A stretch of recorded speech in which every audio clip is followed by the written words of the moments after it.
क्या नाम है आपका? डॉक्टर इंदुवाला, क्या है आप? पशु चिकित्सा अधिकारी नसीराबाद। अच्छा, आपने अपने ही सीवीओ पर आरोप लगाया है, यौन शोषण तक का आपने आरोप जी जी लगाया है। जी सर। क्या है पूरा मामला?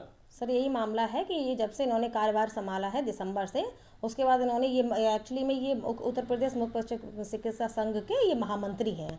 इन्होंने जनपद इकाई में मुझे ज़बरदस्ती संयुक्त मंत्री का पद दे दिया। ठीक है, मेरे कई बार मना करने के बाद दबाव बना के मुझे दे दिया। फिर लगातार मेरे ऊपर दबाव बनाया गया कि आप बैठक में आइए, आप मिलिए आके, आप मिलती नहीं हैं, आप बहुत अकड़ में रहती हैं।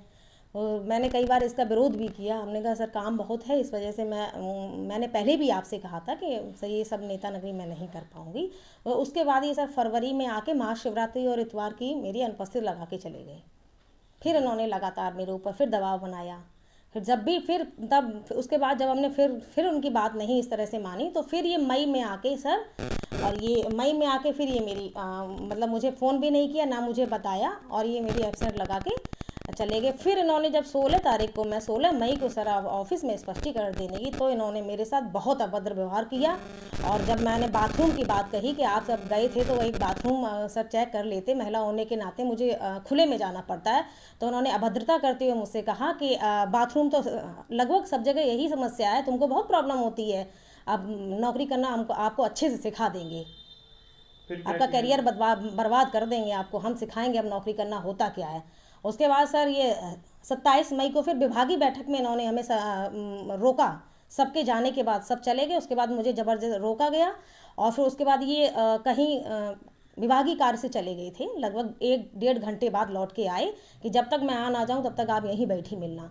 आने के बाद जब मैं पीछे बैठी हुई थी तो इन्होंने मुझे आगे बुलाया कि आप आगे आके बैठिए। जैसे ही मैं आगे आके बैठी, स्पष्टीकरण इन्होंने थमाते हुए मेरा हाथ पकड़ लिया, और जैसे ही हाथ पकड़ा मैं इनका हाथ छुड़ा के धक्का दे के बाहर निकल गई।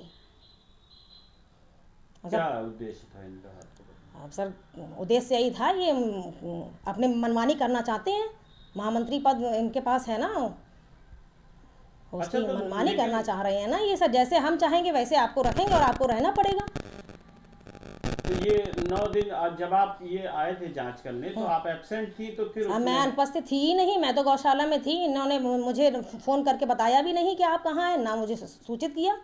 तो ये तो एक दिन की बात हुई, इन्होंने तो 9 दिन का हाँ, तो आप पर उसमें क्यों उसके रोक लिया? पीछे छुट्टियां भी तो थी सर। ये तो इन्होंने अपनी मनमानी की है। अच्छा, छुट्टियों का भी एब्सेंट छुट्टियों लगा का था? भी एब्सेंट लगाया इन्होंने। तो कितने दिन का आपका वेतन रुका? पहले भी सर ये महाशिवरात्रि और इतवार का अनुपस्थित मेरी लगा चुके हैं रजिस्टर्ड हॉलीडे में। ये कई दिनों से, कई महीनों से मुझे परेशान कर रहे हैं लगातार। जब इनकी दाल नहीं गली तब इन्होंने जाके मेरा पूरा वेतन होल्ड किया है। और वेतन तो सर ये कोई नॉर्मल प्रक्रिया है, वेतन नहीं है। इन्होंने जो मेरे साथ अभद्रता की है, वो सर मुझे न्याय मिलना चाहिए। अभद्रता की, मेरे साथ छेड़खानी करने का, इन्होंने ज़बरदस्ती करने की कोशिश की। किसको किसको आपने सूचना दी है इसकी? और इसको मैं डीएम मैडम को भी लिखित में दे चुकी हूँ, अपने एडिशनल डायरेक्टर को, डायरेक्टर को, और सर मैं विभाग में लगभग सभी को लिख चुकी हूँ, महिला आयोग को भी लिख चुकी हूँ।